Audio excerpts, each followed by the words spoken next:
conditions qui lui permettent le soir de pouvoir rentrer chez lui et d'être fier de ce qu'il a exécuté. La question du contenu local, c'est pas parce qu'on est une entreprise sénégalaise qu'on peut s'exenter de respect du contenu local.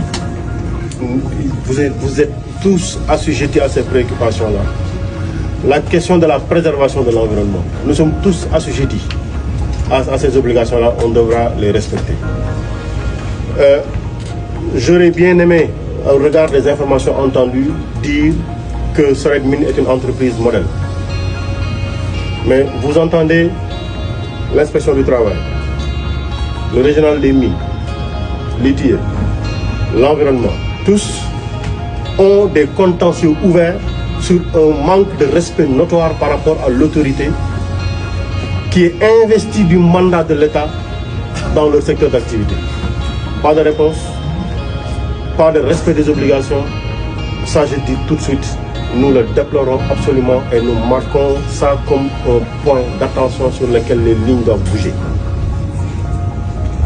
Et je précise, on ne va pas durer, parce qu'après ce qu'on dira, les conclusions qu'on en fera, on les fera ailleurs. Mais prenez les dispositions utiles pour être en conformité avec les prescriptions de la loi sur toute la chaîne de vos obligations environnementales, en droit social, sur le contenu local et sur le respect des obligations auxquelles vous êtes assujettis, sur la transmission des informations utiles. Et nous avons transmis une mise en demeure pour des informations que nous avons demandées. Ces mises en demeure-là, elles vont être complétées par toutes les requêtes présentes et confirmées sur lesquelles vous devez répondre. Je précise bien, quand vous recevrez les correspondances, vous devez répondre sous quinzaine et nous donner les informations. Comment se fait-il que les tests techniques, que vous ne puissiez pas donner au régional des mines pour appréciation? Comment est-ce possible? Donc vous êtes à peu près dans une zone où personne ne parle, on n'a aucune information. C'est pas possible.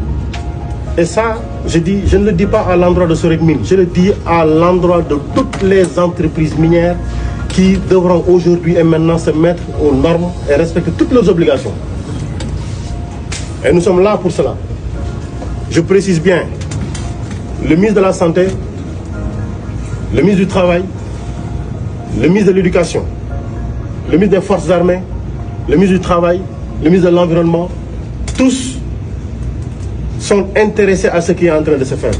Et nous ferons un suivi collectif de toutes les obligations, mais de toutes les entreprises minières. Pour le moment, on va s'arrêter à ça. On va s'arrêter à ça, mais sachez-le, vous avez un rappel à l'ordre. Vous avez un rappel à l'ordre. Et croyez-nous, Monsieur le Président de la République, comme Monsieur le Premier ministre, sont tout à fait déterminés à ce que les prescriptions de la loi soient respectées. Et s'il fallait prendre des mesures définitives, on les prendra. Parce que les mines, l'or, tout le monde en a besoin.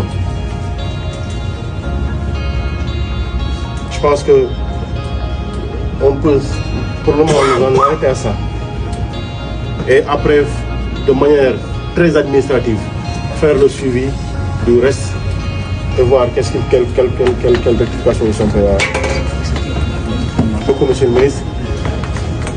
J'ai pris les noms des employés qui sont prononcés ici. Je ne voudrais pas que demain qu'ils soient inquiétés dans l'exercice de leur mission. Nous en faisons un point d'attention. Et d'ailleurs, jusqu'à la présence des délégués, Monsieur le Ministre, il faudra continuer à leur parler à eux-mêmes pour qu'ils continuent d'être nos interlocuteurs ici. En attendant, merci beaucoup.